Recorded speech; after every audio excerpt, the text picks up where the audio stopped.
اچھا سر، دوسرا جو سوال ہے بڑا حساس نوعیت کا۔ لاسٹ ٹائم جو آپ سے یہ سوال کیا تھا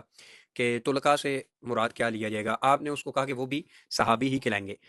کیٹیگری ان کی وہ نہیں ہوگی جو شروع کے صحابہ ہیں، لیکن ان کو بھی جو صحابہ والا ہی پروٹوکول دیا جائے گا، جیسے باقی صحابہ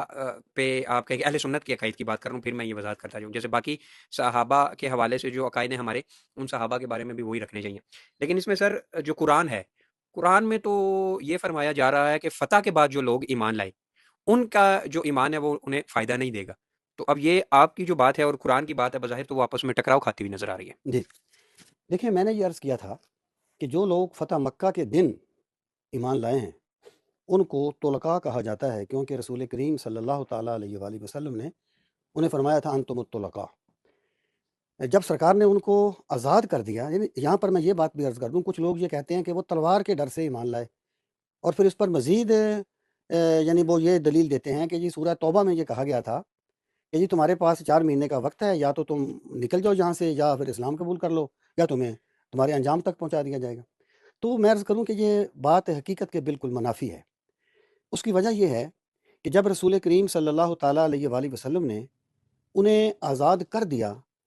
تو ان کی گردنیں جب سرکار نے آزاد کی ہیں تو پھر ان کے دل جو ہیں وہ سرکار کی محبت کے قیدی ہو گئے ہیں، پھر انہوں نے کلمہ پڑھا ہے، پھر وہ مسلمان ہو گئے ہیں، وہ طلقاء ہے۔ اچھا، اب یہ ہے کہ ان کا مقام اور مرتبہ جو ہے وہ سابقون الاولون کے برابر تو نہیں ہے، لیکن صحابی وہ بھی ہیں، اور قرآن و سنت میں صحابہ کے جتنے فضائل بیان کیے گئے ہیں سارے کے سارے ان کے لیے بھی ثابت ہیں، ٹھیک اس پر پوری امت متفق ہے۔ ٹھیک اب آ جائیں اس آیہ کریمہ کی طرف، قل یوم الفتح لا ينفع الذین کفروا ایمانہم ولا هم ينظرون۔ اب کہہ دیجئے کہ فتح کے دن جو ایمان لائے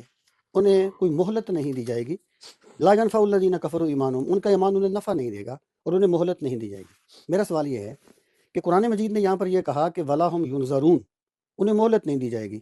تو جب انہوں نے اسلام قبول کیا تو کیا انہیں مہلت نہیں دی گئی؟ ان کے اسلام کو سرکار نے قبول نہیں کیا، ان پر مسلمانوں کے احکام نافذ نہیں کیے، تو پھر قرآن تو کہتا ہے ولا هم ينظرون، تو پھر ان کے ایمان کو کیوں مان لیا گیا؟ اصل بات یہ ہے کہ یوم الفتح سے مراد فتح مکہ نہیں ہے، یوم الفتح سے مراد قیامت کا دن ہے۔ اچھا ٹھیک یعنی یہ پس منظر ہی یہ چل رہا ہے، یعنی قرآن مجید کو اگر اس کے پس منظر میں سمجھا جائے گا تو دشمنان صحابہ کے پاس کوئی دلیل باقی نہیں رہے گی۔ یعنی اس آیت کا پس منظر کیا ہے کہ وَيَقُولُونَ مَتَىٰ هَٰذَا الْفَتْحُ إِن كُنتُمْ صَادِقِينَ، وہ کہتے ہیں وہ قیامت، وہ فتح کا دن کب ہے اگر تم سچے ہو۔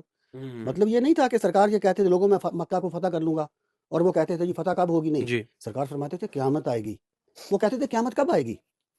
تو یہاں پر یوم الفتح سے مراد فتح مکہ نہیں ہے، یوم الفتح سے مراد قیامت کا دن ہے، کہ جو لوگ قیامت کے دن ایمان لائیں گے ان کا ایمان انہیں نفع نہیں دے گا اور ان کو مہلت نہیں دی جائے گی۔ یہ ہے۔